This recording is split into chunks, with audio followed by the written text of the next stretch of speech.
Good morning बच्चों।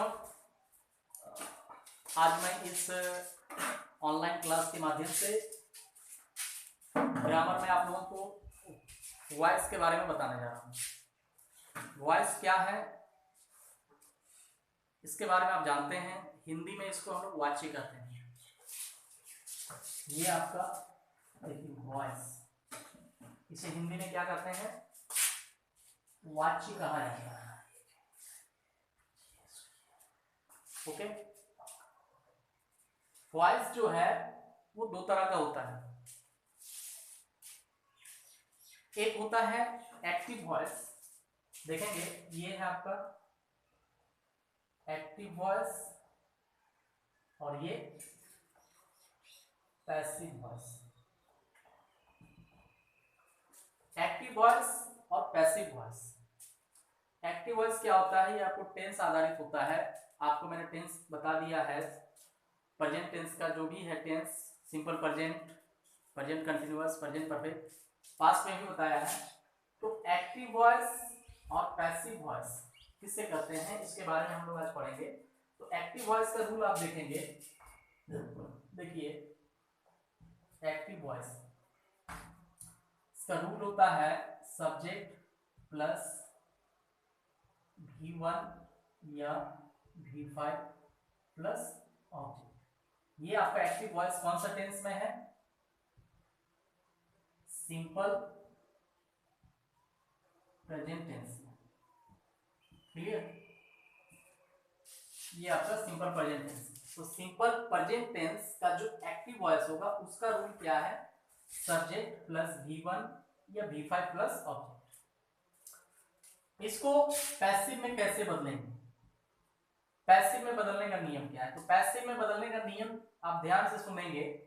हमारे इस वीडियो के माध्यम से हम आपको बताने जा रहे हैं कि पैसिव जब बनता है तो होता क्या है, ये जो ऑब्जेक्ट है यहां आ जाएगा, ये आपका बनेगा सब्जेक्ट के स्थान, और ये जो सब्जेक्ट है यहां चला जाता है और ये बन जाता है ऑब्जेक्ट। क्लियर? तो इसको जब हम बनाएंगे तो सब्जेक्ट पैसिव में रूल क्या कहता है? Subject plus each m r plus v3 plus y plus object. ये हो गया आपका सब्जेक्ट कहा जा रहा है ऑब्जेक्ट में, और ये ऑब्जेक्ट देखिए एक्टिव वॉइस का जो सब्जेक्ट होगा वो आपका पैसिव का ऑब्जेक्ट बनेगा, एक्टिव वॉइस का जो ऑब्जेक्ट होगा वो पैसिव का सब्जेक्ट बनेगा। इसके साथ हेल्पिंग वर्ब के रूप में ईच एम आर का प्रयोग किया जाता है। एक्टिव वॉइस में क्या होता है कि टेंस के अनुसार आपको वर्ब मिलेंगे।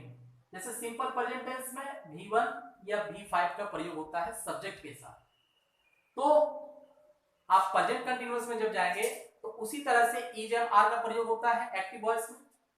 तो उसी प्रकार से यहाँ पे आप देखेंगे कि एक्टिव वॉइस का जो रूल है वो सब्जेक्ट प्लस V1 या V5 प्लस ऑब्जेक्ट है। ये किसमें है? एक्टिव में है। और ये आपका सिंपल प्रेजेंट टेंस के अनुसार है। तो सिंपल प्रेजेंट टेंस का पैसिव वॉइस कैसे बनेगा? Subject plus is am are plus verb 3। ये जो वर्ब है आपका पैसिव में हमेशा, चाहे कोई भी टेंस का हो, जब उसका पैसिव फॉर्म बनेगा तो वर्ब 3 ही लगेगा। इसके बाद बाई का प्रयोग करते हैं। बाई को क्या कहते हैं? एजेंट कहा जाता है। तो एजेंट के तौर पे बाई का प्रयोग करेंगे, फिर ऑब्जेक्ट आता है।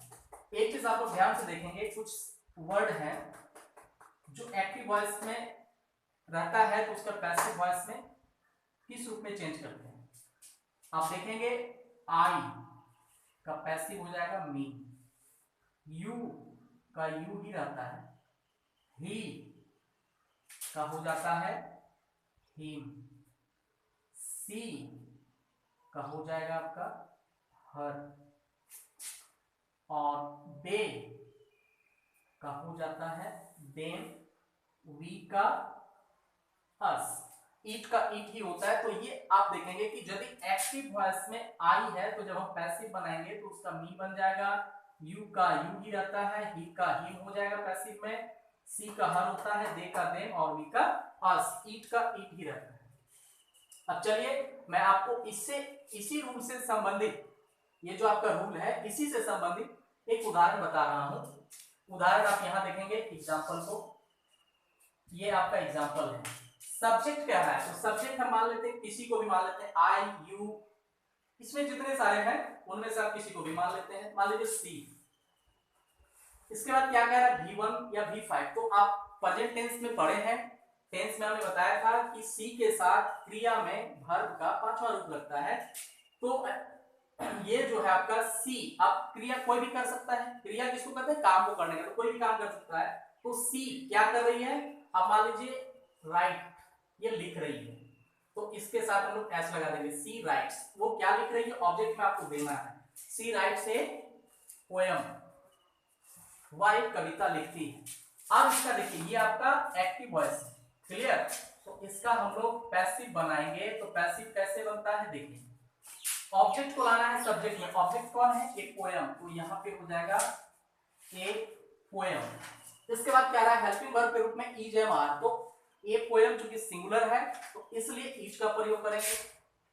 इसके बाद क्या कह रहा है, वर्ब 3, तो वर्ब आपका यहाँ 5वां रूप में है, इसको पैसिव में जब बनाएंगे तो हमेशा वर्ब 3 का ही प्रयोग होता है, चाहे किसी भी टेंस हो। तो राइट का वर्ब 3 हो जाएगा written, a poem is written. इसके बाद क्या कह रहा है, एजेंट बाय, ये आपका बाय। अब देखिए सब्जेक्ट को कहां लाना है, ऑब्जेक्ट में, तो सब्जेक्ट कौन है हमारा, सी। देखिए यहाँ सी है एक्टिव में, तो एक्टिव में जब सी रहेगा पैसिव में क्या बनता है, हर, तो इसका क्या हो जाएगा, ए पोएम इज रिटेन बाय हर। ये उदाहरण है आपका, आप इसको देखें, बढ़िया से समझें। एक और उदाहरण मैं बताने जा रहा हूं।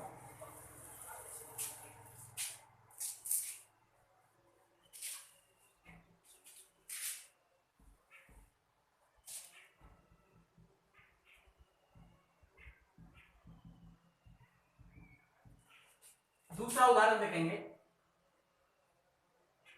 We play cricket, we play cricket, we subject, play V1 है, क्रिकेट ऑब्जेक्ट, ये आएगा आपका यहाँ, क्रिकेट यहाँ आ जाएगा सब्जेक्ट में, ये जो एक्टिव वॉइस है और ये पैसिव वॉइस है, तो क्रिकेट यहाँ आ गया, क्रिकेट, क्रिकेट के साथ हेल्पिंग वर्ब के रूप में इज। इसके बाद कह रहा है वर्ब देना है, वर्ब का तीसरी अवस्था, तो क्रिकेट इज, वर्ब क्या है, प्ले है, तो यहाँ हो जाएगा played, cricket is played, agent के तौर पे बाय, और वी का देखिए, वी क्या क्या कहता है, अस।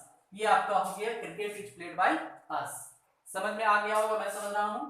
और अगर आपको नहीं समझ में आया है तो आप हमें बताएं, इस वीडियो के माध्यम से आप घर पे इसे बनाने की कोशिश करें, मैं होमवर्क के तौर पे दे देता हूं आपको, आप उसे घर में बनाएंगे।